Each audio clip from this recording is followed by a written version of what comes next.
কেউ একজন খুব ভালো একটা কথা বলেছে, অপেক্ষা করা শিখতে হবে, কারণ অপেক্ষা কারোর মন পাল্টায় তো কারোর দিন পাল্টায়। নমস্কার, আমি বিশ্বজিৎ দেবনাথ আর আপনারা দেখছেন ইচ্ছে ডানা ইউটিউব চ্যানেল। আজকে আমি এমন একটা ঘটনা আপনাদেরকে বলবো যে ঘটনাটা যদি আপনি একটু মন দিয়ে শোনেন হয়তো আপনার জীবনের অনেক কিছু পাল্টে যেতে পারে। তো চলুন শুরু করা যাক সেই ঘটনাটা। একজন চাষি একবার এক গির্জার ফাদারের কাছে আসে এবং ফাদারকে বলে যে ফাদার, আমি কি করলে ঈশ্বরের দর্শন পাবো বা ঈশ্বরের দেখা পাবো? তখন গির্জার ফাদার তাকে বলে, তুমি ঈশ্বরের দেখা পেতে চাও তাহলে তোমাকে কিছু নিয়ম কানুনের মধ্য দিয়ে চলতে হবে। আর যে কাজটা তোমাকে করতে হবে, প্রত্যেক দিন তোমাকে গির্জা আসতে হবে এবং অন্তত 1 ঘন্টা তোমাকে ঈশ্বরের কাছে প্রার্থনা করতে হবে। চাষি বললেন, ফাদার এত তো সময় আমার কাছে হবে না, কারণ আমি তো চাষবাস করি, সারাদিন খাটাখাটনি করি, তারপরে এতটা সময় আমি দিতে পারবো না। আমাকে একটু শর্টকাট উপায় বলুন, তাড়াতাড়ি আমি কিভাবে ঈশ্বরের দর্শন পেতে পারি। তখন ফাদার বললেন, ঠিক আছে, তুমি যদি এই নিয়মটা মানতে পারছো না তাহলে তোমাকে আরেকটা নিয়ম বলি। তুমি এক কাজ করো, প্রত্যেক দিনই তুমি গির্জার কাছে আসো, তোমাকে ভেতরে ঢুকতে হবে না, অন্তত গির্জার কাছে এসে তুমি ঈশ্বরকে একবার প্রণাম করো, তাহলেও অন্তত তুমি ঈশ্বরের দর্শন পাবে। তখন চাষি বললেন যে এত সময় আমি সত্যি দিতে পারবো না ফাদার, কারণ এই সারাদিন যে কাজবাজ করি, কাজবাজ করার পরে এসে গির্জায় এসে প্রত্যেক দিন একবার করে প্রণাম করা এটা আমার পক্ষে হবে না, কারণ আমার যে চাষের জমি সেই রাস্তায় কিন্তু গির্জাটা পড়ে না, এটা রাস্তার উল্টো দিকে, মানে অন্য সাইডে হচ্ছে গির্জাটা, তাই এতটা দূর এসে আবার প্রত্যেক দিন এসে আমার পক্ষে সম্ভব নয়। আপনি আমাকে আরো অন্য কোনো যদি নিয়ম থাকে তাহলে সেটা বলুন। তখন চার্চের ফাদার চিন্তা করলেন কি বলবে। তখন চাষি বললেন যে ফাদার, আমি একটা উপায় বা একটা নিয়ম আমি মানতে পারি। তখন গির্জার ফাদার বললেন, হ্যাঁ ঠিক আছে, বলো কি নিয়ম তুমি মানতে পারবে।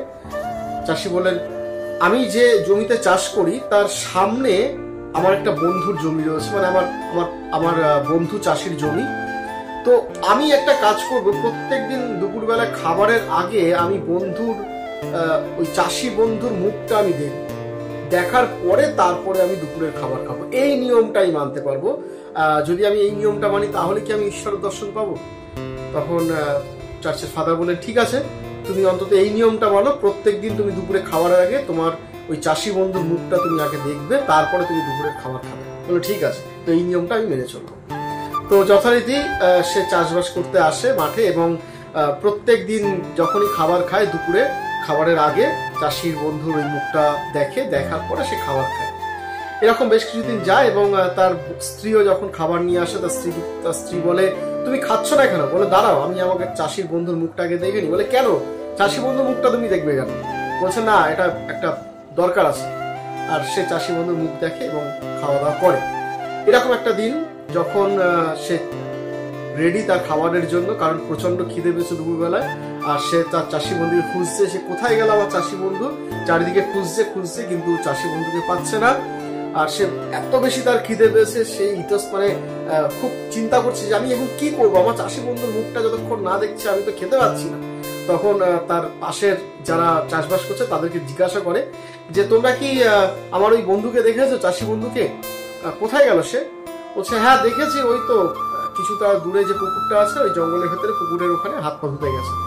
তো তখন ওই চাষি ভাবছেন যে আমি যদি এখন অপেক্ষা করি আমার বন্ধু আসা পর্যন্ত তাহলে তো মুশকিল, কারণ ও কখন আসবে আর আমার এত বেশি খিদে পেয়েছে আমি থাকতে পারছি না, ওর থেকে ভালো হয় আমি নিজে গিয়েই ওর সঙ্গে দেখা করে আসি। তখন ও এক দৌড়ে ছোটা শুরু করলো চাষি বন্ধুকে দেখার জন্য। এদিকে চাষি বন্ধু যখন হাত মুখ ধোয়ার জন্য পুকুর পাড়ে আসে এবং পুকুর পাড়ে এসে দেখে যে এক ব্যাগ সোনার মোহর, আর এই দেখে তো প্রচন্ড পরিমাণ আনন্দ। আর ওইদিকে ওই চাষি ছুটে আসছে এই বন্ধুকে দেখার জন্য, আর বন্ধুকে এসে দেখেই বন্ধুর মুখটা দেখে বলে, কোথায় ছিলি তুই এতক্ষণ? আমি তোকে খুঁজছিলাম। কিন্তু সমস্যা হচ্ছে এই বন্ধু যখন নিয়ম করেছিল যে চাষি বন্ধুর মুখ না দেখা পর্যন্ত সে খাবে না, সে শুধু মুখটাই দেখবে, এই নিয়মটা সে করেছিল, তাই সে আশেপাশে কোনো কিছু না দেখেই ওখান থেকে সে আবার ছোটে তার খাবার খাওয়ার জন্য, কারণ প্রচন্ড খিদে পেয়েছে তার। এদিকে এই চাষি বন্ধু চিন্তা করছে, আরে আমাকে এসে দেখলো আর ছুট মারলো, তখন ওকে ডাকছে, আরে শোন শোন শোন, কি হয়েছে, শুনে যা, তুই দৌড়াচ্ছিস কেন? এ বলছে, না না, আমার যা দেখার ছিল দেখে ফেলেছি, আমি সব দেখা হয়ে গেছে, বলে সে ছুটছে। তখন এই বন্ধু, চাষি বন্ধু ভাবছে, সর্বনাশ, এ তো আমার সমস্ত কিছু দেখে নিয়েছে, আমার যা যা মোহরাই পেয়েছি সব তো দেখে নিয়েছে, এখনো দৌড়াচ্ছে গ্রামের মানুষদের, গ্রামের বাকি চাষিদেরকে বলার জন্য। কিন্তু ও যদি বলে দেয় তাহলে তো আমি আর এই কোনো কিছু সম্পত্তি আর পাবো না। তখন এও ছুটলো ওর পিছনে ওকে ধরার জন্য, আরে দাঁড়া দাঁড়া দাঁড়া দাঁড়া বলে ওকে কোনোভাবে ধরলো, ধরে বলছে, শোন শোন শোন, তোকে একটা কথা বলি, আমি না এই পুকুর পাড়ে এতটা মোহর পেয়েছি, এর হাফ মোহরটা তুই রেখে দে আর হাফ আমি রাখি, তুই দয়া করে কাউকে কিছু বলিস না। তখন এই চাষি আনন্দে একেবারে আতখানা হয়ে গেল, মানে আরে বাবা, যদি একটা সামান্য নিয়ম মানতে গিয়ে যদি এতটা আশীর্বাদ পাই, তাহলে যদি আমি আমার ওই গির্জার ফাদার যা কিছু নিয়ম আমাকে বলেছিলেন সেইগুলো যদি মানতে পারতাম, তাহলে কতটা না আশীর্বাদ আমি পেতাম আমার জীবনে। বন্ধুরা, এটা ছিল একটা ঘটনা। আসলে এই ঘটনাটা আমাদের বাস্তব জীবনের ঘটনা। আমরা অনেক সময় বেনিয়ম ভাবে জীবনযাপন করি, কিন্তু যখন আমরা একটা নিয়মকে আমাদের জীবনে মেনে চলবো বা মেনে চলতে শুরু করি, তখন ওই নিয়ম আমাদের জীবনে অনেক কিছু পাল্টে দেয়।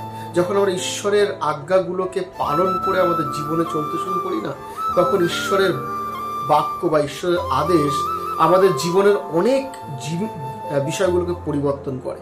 তাই আপনি আজ থেকে যদি আপনি শুরু করেন যে না, আমি ঈশ্বরের আদেশের এই আদেশগুলোকে মেনে চলা শুরু করবো আজ থেকেই, দেখবেন আপনার জীবনের অনেক কিছু মোড় পাল্টে গেছে এই বাক্যের মধ্য দিয়ে বা এই ঈশ্বরের আদেশের মধ্য দিয়ে। তাই একটা নিয়মকে জীবনে বেঁধে নিন, বেনিয়ম ভাবে জীবনযাপন করলে হবে না। ঈশ্বরের অনেক আশীর্বাদ আমাদের জীবনের জন্য অপেক্ষা করছে। ভালো থাকবেন, দেখা হচ্ছে আমার পরবর্তী এইরকম আরেকটি মোটিভেশনাল ভিডিও নিয়ে। ততক্ষণ আপনারা ভালো থাকুন, সুস্থ থাকুন, আর অবশ্যই চ্যানেলটা একটা লাইক করে দিন, যাতে আমরা নতুন নতুন ভিডিওগুলোকে আরো নিয়ে আসতে পারি। ভালো থাকবেন সবাই, সুস্থ থাকবেন। জয় যিশু।